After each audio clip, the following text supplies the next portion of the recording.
am pleased to have on the line with us David Ray Griffin. David is a theologian, a 9/11 researcher, author of numerous books, including his latest, Unprecedented: Can Civilization Survive the CO2Crisis? His website, davidraygriffin.com. David, welcome back to the program. It's been a while. Good to be back, Tom. Thanks for joining us. In the past, we've always talked about 9/11 and you know our various thoughts on what happened with 9/11. And your new book is talking about global climate change. And my understanding is that you are concerned that people who may have, doubts about the Warren Commission report on Kennedy, doubts about the 9/11 Commission report on 9/11, are also doubting the climate science that is being reported by our government. Do you want to elaborate on that?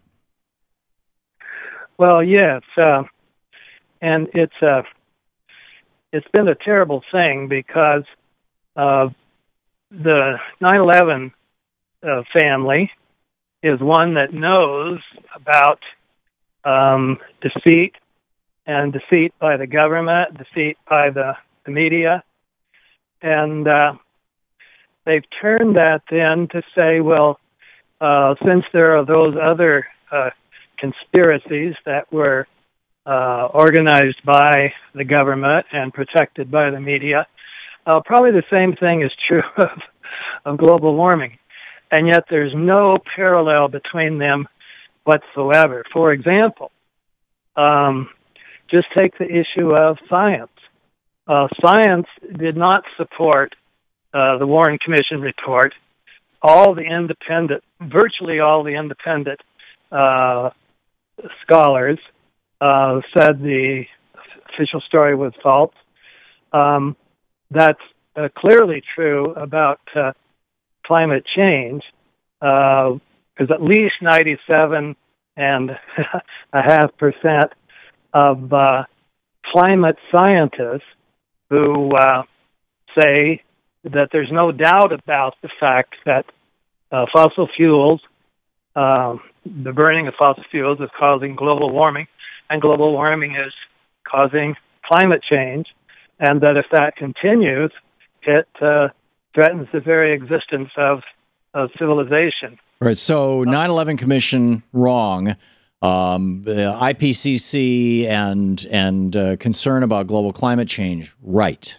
Is that a super summary? Yeah, and the big difference between the two is with the 9/11 Commission and the other things that supported it, like the NIST reports.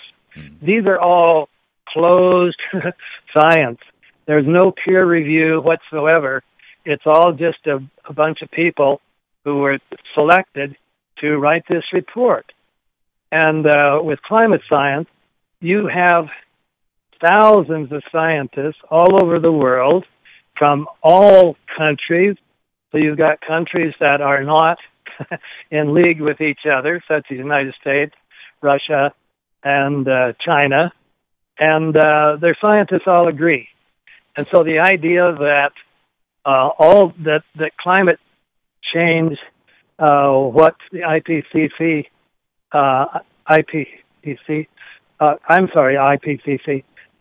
said, that's a hoax. That's just, it's just completely implausible to think that somehow that kind of conspiracy among thousands of scientists around the world could have been engineered.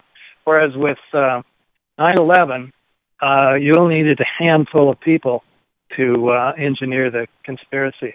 So we're speaking with David Ray Griffin, who is probably one of the most famous 9/11 skeptics, shall we say, and JFK assassination skeptics, is saying, hey, if you have doubts about 9/11 or the Kennedy killing or anything else that the government is saying, oh, don't worry, everything's happy, our sonar in the Pacific is not killing whales, whatever.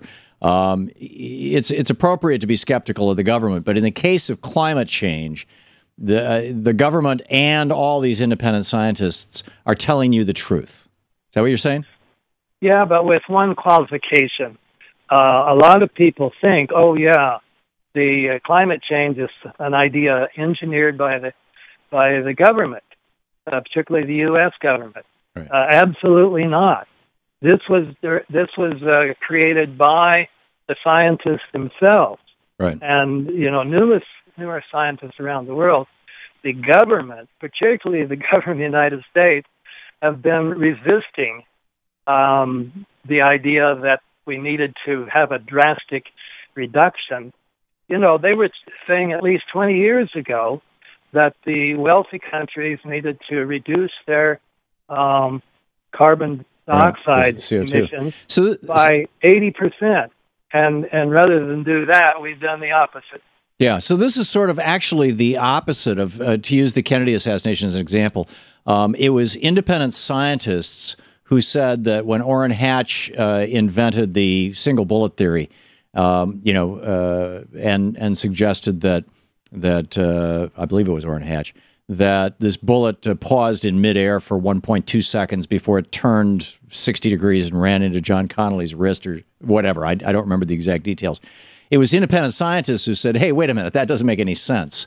But in this case, it's independent scientists who are saying, the science behind global warming actually does make sense. It is solid. And you want to reach out to people in the 9/11 Truth Movement and other skeptics of people who are skeptical of government and say, it's not just government that's saying this. In fact, it wasn't even government that started saying this.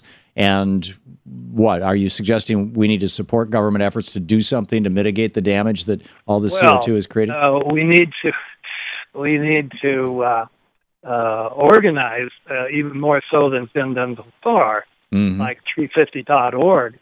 Right. Organize to push the government. They've really pushed Obama as far as they could to actually do something about it, not just give beautiful speeches. Right. And he's done a little bit, but he has done nothing like what he could have done in his 8 years.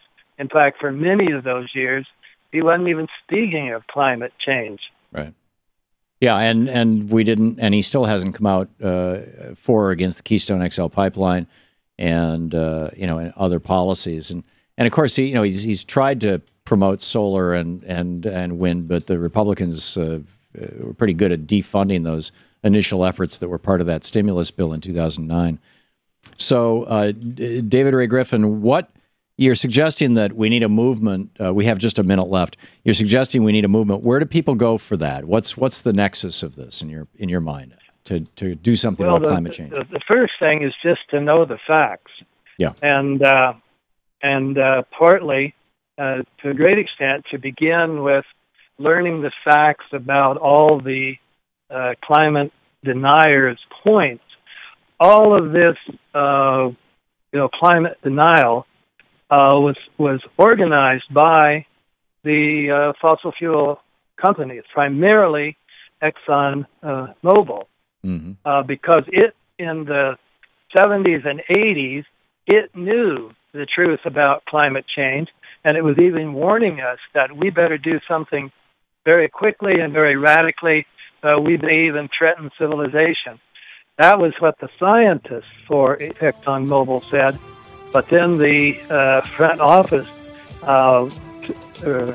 canceled all their climate research and just started promoting climate denial. Yeah, it's and true. So in my book, Unprecedented, I have a full, quite long chapter just going through all the points, all the talking points. It's great stuff. It's great stuff. Hang on just a second. This is the Thom Hartmann Program. David Ray Griffin, theologian, 9/11 researcher, author of numerous books. His most recent, Unprecedented, Can Civilization Survive the CO2 Crisis? David, thank you for dropping by.